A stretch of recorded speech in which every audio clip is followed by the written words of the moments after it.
Wait, Jimmy, what? It's all good, man. So, yeah, Better Call Saul just ended, and the question is, what can be said about the show that hasn't been said already? Well, actually, a lot. I'm gonna be straight with you all. I think I have at least 4 or 5 video ideas for the show. Even though I can't come up with any sort of verdict just yet, I can safely say it's already one of my favorite shows of all time.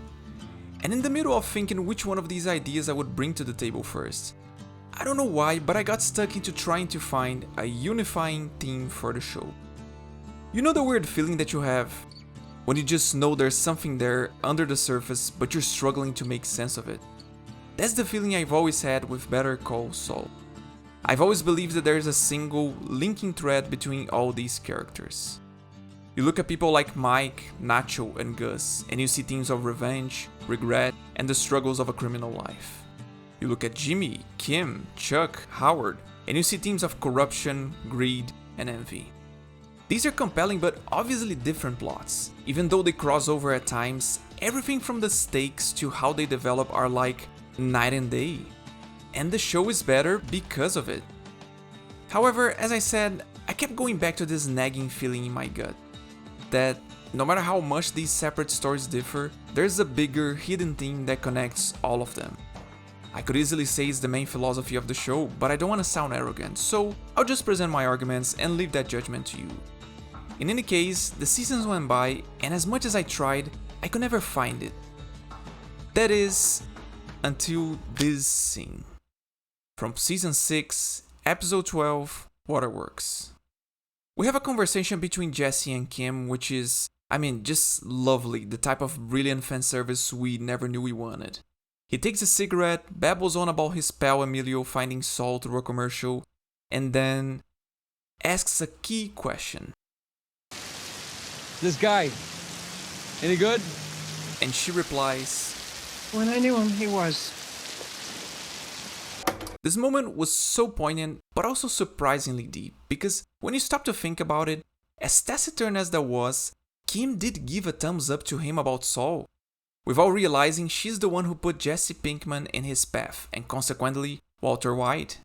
It's kinda crazy to imagine how much this little moment influenced the entirety of Breaking Bad past Season 2.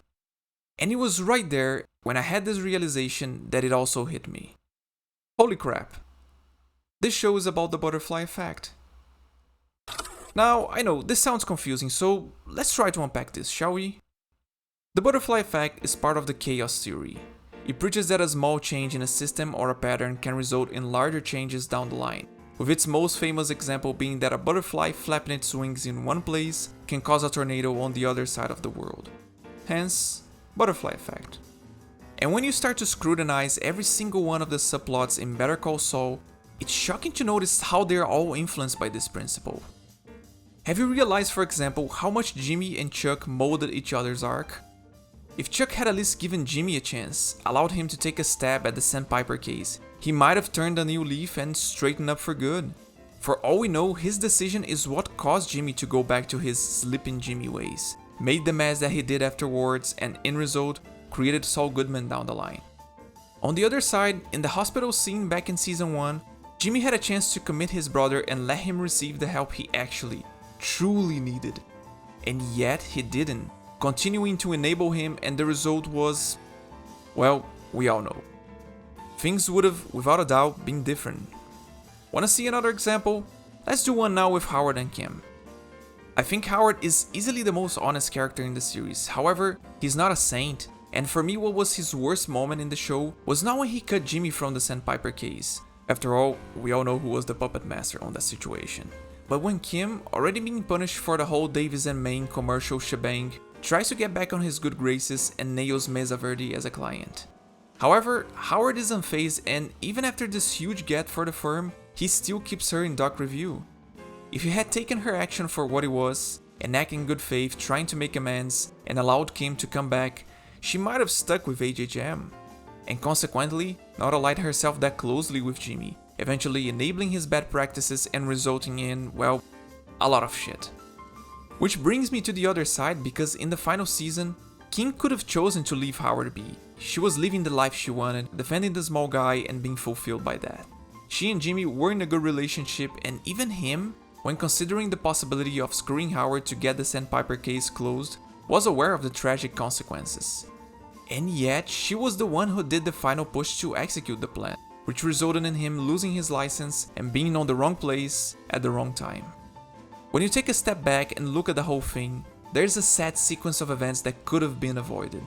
And that is a crucial point I want to call out, because some of you might be there on the other side of the screen thinking I'm overreaching. Which is understandable, after all, if you analyze too deeply, every story is about a sequence of events that could have been avoided if character A or B did this or that. But I believe the major thing that differentiates Better Call Saul from other shows is the element of free, unadulterated choice. You look at Breaking Bad, for example, and as much as there are events there leading to one another, there is a sense of inevitability to them. Walter took a chance into cooking meth, getting himself into this very dangerous world, but it's tough to go and say, well, he should have just not done it. Because the man was dying of cancer, with a growing family, he didn't have exactly much to lose. When Jesse goes to kill those 2 drug dealers, and Walter does it for him, forever harming their relationship with Gus Fring and putting the 2 sides on a collision course, you can't judge any of them, because deep down you know Jesse was gonna do something stupid for somewhat valid reasons, while Walter did this to protect him. Would you have done something different? I don't know, but we sympathize. It's hard for us to judge them because these characters were put on a tough spot since the beginning. But when you look at Better Call Saul, things are different. The big decisions that keep derailing every plot on the show are unpredictable, selfish, and could have easily been avoided if these people had been more conscious about it or taken a different approach. And as I said, you see that with every single character. Kim, that I just mentioned, was fine, living a decent life, and had no reason to go with Jimmy after Howard. She actively chose to do so. Jimmy had already finished Chuck with that stunt at the bar hearing, but he wanted more, so he chose to screw him over his insurance policy, taking away the one thing his brother was truly passionate about, a choice that brought on tragic consequences. Mike chose to take that first bribery when he was a cop, eventually getting himself into that world, corrupting his son and getting him killed in the process. Nacho joined the game, but even then he wasn't exactly in a bad position. He was working for the Salamancas, doing okay, but then he chose to keep dealing those pills behind his boss's backs, triggering a whole set of events that trapped him in a hellish cycle, working for both the Salamancas and Gus, having to take more and more drastic actions to not get himself killed, with results that we all know. And finally, Jimmy could have stayed in Cinnabon, living the rest of his days as Gene Takovic, away from prison, but he chose to reach out to Jeff and go back to the robberies out of his own greediness and bruised ego. And even then, what causes his downfall is a double down on another selfish decision. Had he listened to his partners in crime and played it cool, it's very possible that he could have stuck with doing these cons for a long time. So, you see what I'm getting at? There's this thread that connects all of these characters' decisions, small moments that snowball into huge and sometimes catastrophic events down the line. And I honestly love it. Another thing that subconsciously tipped me on this overarching theme, so to say, was the last season. Throughout the release of it, the cast and the creators gave several interviews, and a phrase that kept popping in them was, "Actions have consequences." They used it when talking about how Jimmy and Kim's decisions brought Howard to that certain place at that certain time. They also used it when talking about the sequence of events in the Gene timeline. And in return, it made me realize how present it was throughout the whole story. After all, what bigger consequence to an action than a butterfly flapping its wings and causing a tornado around the world? And that ongoing subplot about the time machine during the series finale was just a cherry on top, the thing that really cemented my theory. We basically watch all these characters that we love and followed for so long reflect on their actions, realize how they got there, and how they would have done things differently. You regret things in your life because you wish you had a second chance, because they shaped you and maybe others as well, leaving a mess behind that unfortunately you cannot go back and fix. Once again, like a butterfly regretting the tornado it created. At the end of the day, I love this idea of the butterfly effect guiding the entirety of Better Call Saul because even though a lot of these actions are self-centered and stupid, they never feel out of character, they just feel human. And I gotta give full credit to the entire writing team of the show. Vince Gilligan and Peter Gould spearheaded this amazing series and they knocked it out of the park with these characters. With all the amazing and brilliant development, none of these moments would have made any sense, but they did. I will really miss the show and the plethora of bizarre and unpredictable moments it had. Not because the plot was fast-paced or crazy, but because they came from characters that were incredibly compelling and, at the same time, incredibly flawed. Like real human beings. And I'm thankful for it. Better Call Saul went above and beyond because of them. But what about you? Do you feel the butterfly effect is the underlying principle of this show? Or do you think there's another bigger thing that I haven't mentioned here? If you enjoyed this video, like, subscribe, and please let me know in the comments.